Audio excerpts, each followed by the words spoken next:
बालिका वेड्या झाल्या भगवंताला एक दृष्टीनं पाहण्याकरता, त्याला न्याहाळण्याकरता अंतःकरणापासून आकुळ व्याकुळ होऊन गेल्या देवाच्या प्रती आपला भाव समर्पित करतात.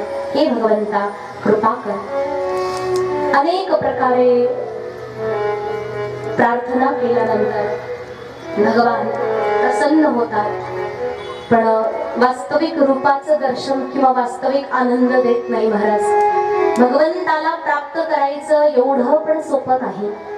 आतमध्ये असणाऱ्या मोठ्या मोठ्या राक्षसांशी पहिलं युद्ध करावं लागतं.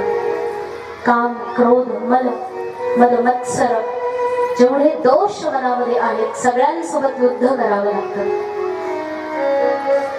आणि यांच्याशी युद्ध केलं तरच परमात्मा मिळतो. यांच्यावर विजय प्राप्त केला तर परमात्मा मिळतो.